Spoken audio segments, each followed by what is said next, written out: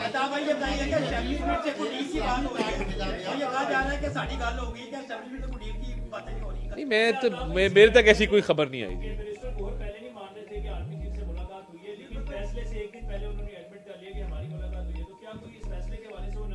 نہیں دیکھیں, اس پہ آلریڈی ایک کلیریفیکیشن میں نے میڈیا پہ دیکھی چلتے ہوئے کہ انہوں نے اپروچ کیا وہ کاؤنٹر ٹیررزم کی میٹنگ کے بعد, اور کاؤنٹر ٹیررزم کی میٹنگ میں تمام سیاستدان تھے. انہوں نے اپروچ کیا تو آگے سے جواب غالباً جو میں نے سٹوری دیکھی اس میں یہی ملا کہ آپ سیاستدانوں سے بات کریں, سیاست سے کیا بات کریں.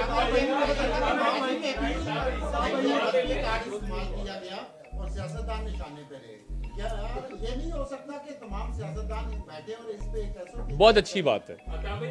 دیکھیے احسن اقبال صاحب کو گولی لگی مذہب کے نام پہ. آپ اندازہ کریں کہ اس ملک میں جو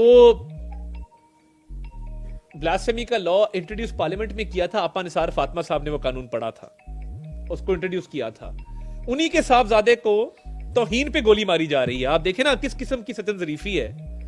اور یہ پورا میں سمجھتا ہوں کہ یہ سیاستدانوں کو بیٹھنا پڑے گا, یہ طے کرنا پڑے گا کہ ہم مذہب کو استعمال اپنے سیاسی مقاصد کے لیے نہیں کریں.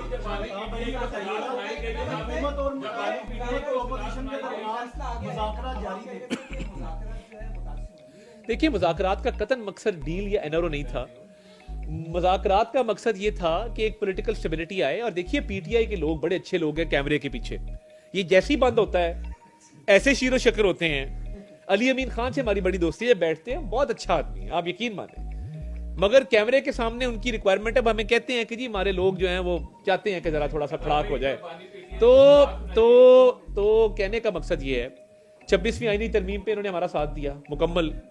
وہ پھر جیل میں جھاڑ کھائی وہ الگ بات ہے. اس کے بعد انہوں نے کہا ہم علامتی واک آؤٹ کریں گے. ان کے کہنے پہ 26ویں آئینی ترمیم میں سے شکیں نکالی گئی. ہاں اسمبلی کا حصہ ہیں, کمیٹیوں کا حصہ ہیں, ہماری مدد کرتے ہیں ہاؤس چلانے میں. آج کل تھوڑا او کر رہے ہیں, میں تو اس پہ کہتا ہوں کہ کاش 9 مئی کو یا 26 نومبر کو بھی او کر دیا ہوتا اور شہداء کی یادگاروں کو مسمار نہ کرتے. جاپانیوں کا طریقہ آج بھی اپنا لیں, اور یہ بجائے اس کے کہ آنسو گیس کے شیل مارتے ہیں, فائرنگ کرتے ہیں باہر نکل کے اور سڑکوں کو بلاک کرتے ہیں, آپ اپنی اپنی جگہ پہ او کر لیں تو میرا خیال ہے ملک کے بہت سارے مسائل حل ہو جائیں گے.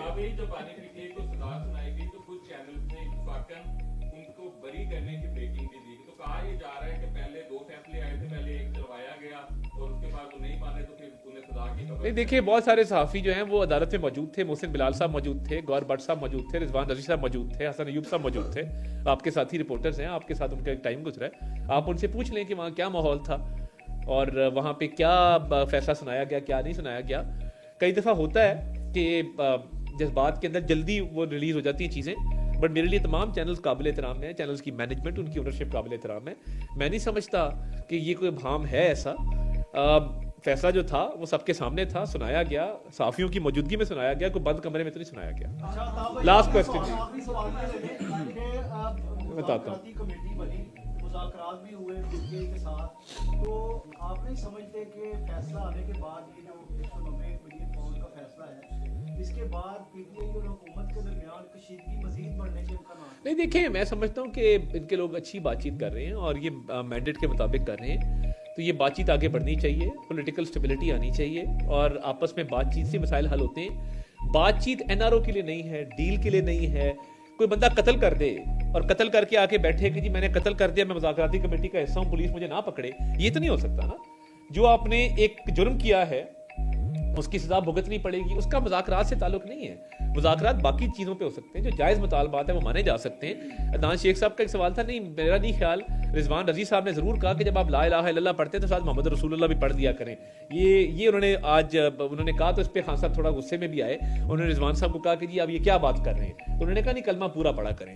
اور میں ایک اور بات جو میں کرنا چاہتا ہوں علماء اکرام کی اجازت کے ساتھ, کہ دیکھیں جب ایاک نعبد و ایاک نستعین پڑھتے ہیں تو اس کے بعد اہدنا الصراط المستقیم بھی پڑھا کریں, بہت ضروری ہے. بہت شکریہ.